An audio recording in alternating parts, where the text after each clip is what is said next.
Okay, solve tayo ng isa pang problem.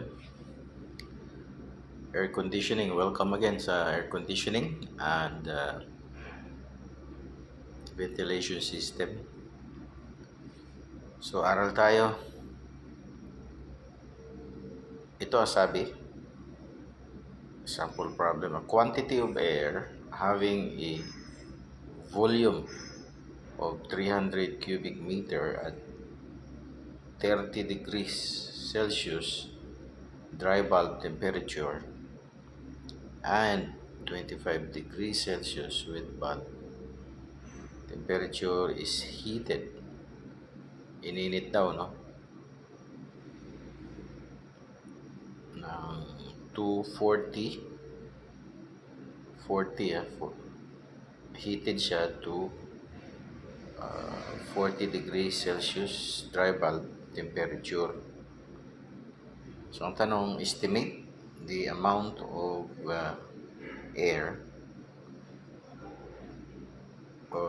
estimate the amount of heat added. So, ang tinatanong, Q, added. Find the relative humidity, RH, and the wet bulb temperature. The air pressure is given, no? That is 1.01325 bar. So, ito yung ating solution, no? So, ang sabi niya, first of all,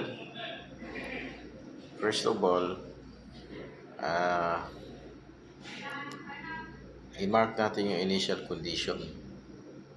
In other words, yung 30 degrees Celsius dry bulb. I-mark mo yan. Sorry. So, i-mark natin.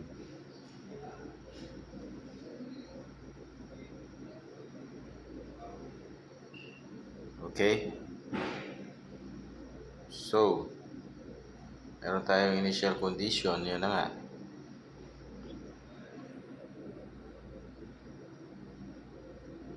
Nakamark na yan. At ngayon ay pupunta tayo sa dito.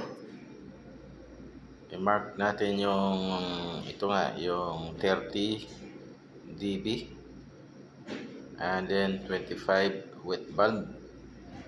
Yun ay ma-mark mo. That will become your 0.1 dito. Okay? So, after nyan, siyempre, draw a constant specific humidity line from point 1 papuntang kanan. Tapos mag-intersect doon sa 40. Ito yun. Yung 40 mo. Tapos, nagbigay din siya ng condition doon eh. Okay. Anong binigay niyang condition?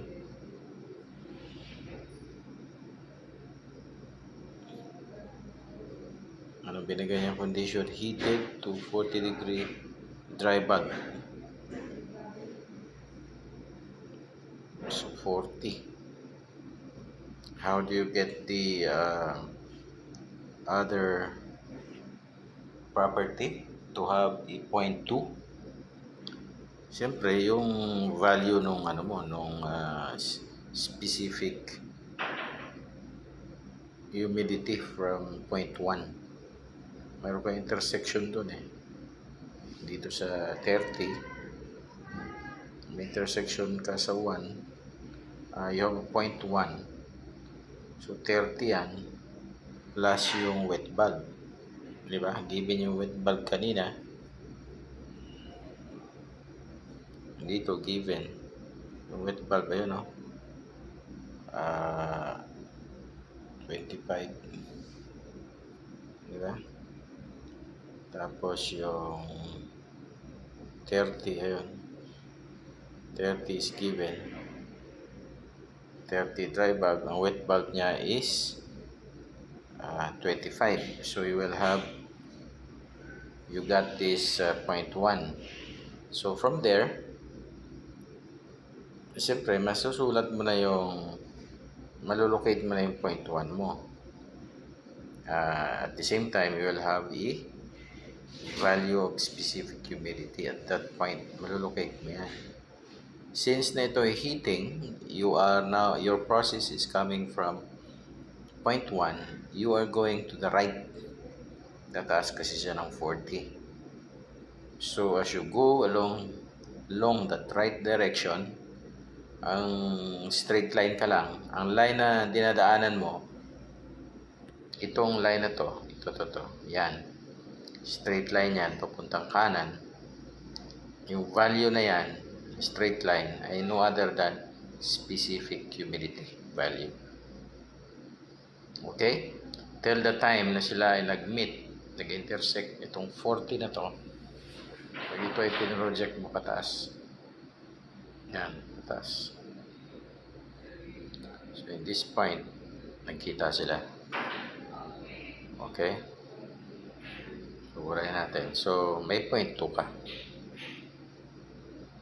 You have now your 0.2.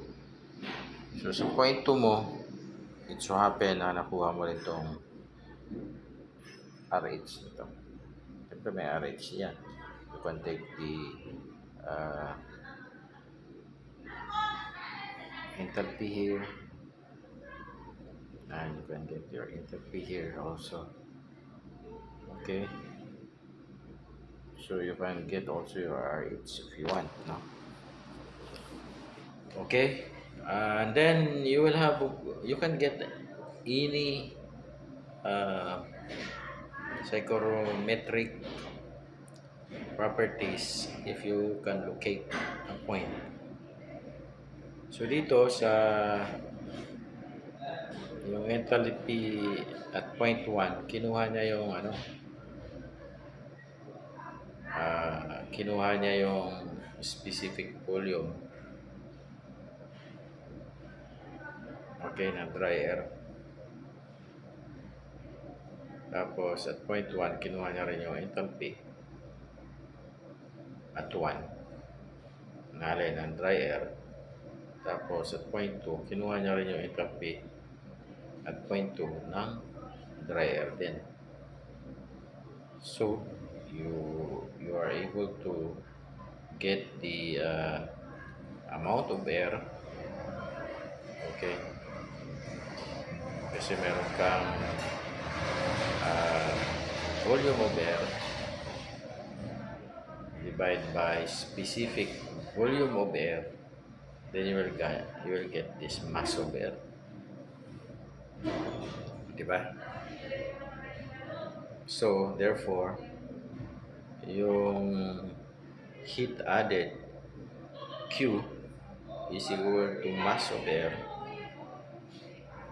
times delta H or enthalpy, no? Change of enthalpy ito. Itong dalawang to. Okay, plug in the value to the formula. Okay, then you get this number here. Okay, you get this number dito sa point na to.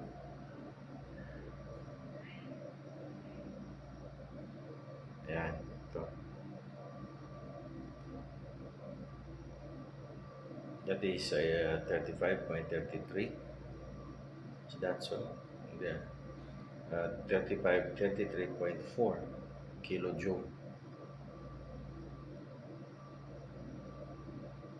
Okay, heat added kilojoule.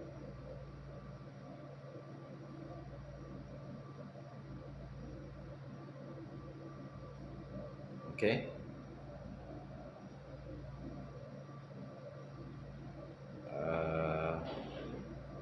Let's move on.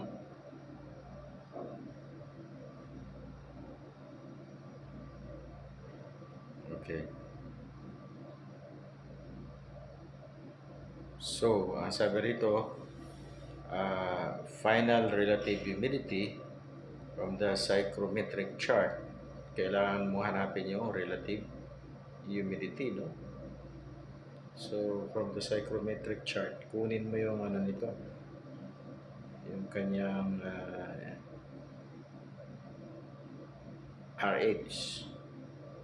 So, at this point here, dyan, dito sa point na to, ito, sorry, itong point na to, yan yung kanyang RH. So, actually, yan ay katumbas ng halos 40%. Tapos, ang pangatlong tinanong, itong what you call itong wet bulb temperature. How do we get the wet bulb temperature? Saglit lang. Diba? Saglit lang yan. Kaya yan. Diba? Yan. Okay? Yan sinasabi natin. Yung wet bulb temperature nito ay makukuha mo rin, no? At ang nakuha nga niya is 27.5. Yung wet bulb temperature niyan, siyempre hanapin, susundan mo doon sa psychrometric chart. Yung guhit niyan. Okay? Kung ito ay RH nakapaganyan, ito ay enthalpy nakaganyan din. Enthalpy mo, tapos may RH ka rito, specific volume is somehow ganito ang itsura. Ngayon, yung enthalpy ay parang paganyan. Sorry, yung wet bulb. Okay? So, malolocate nyo yan. Then you locate it. It should pass through the point 2.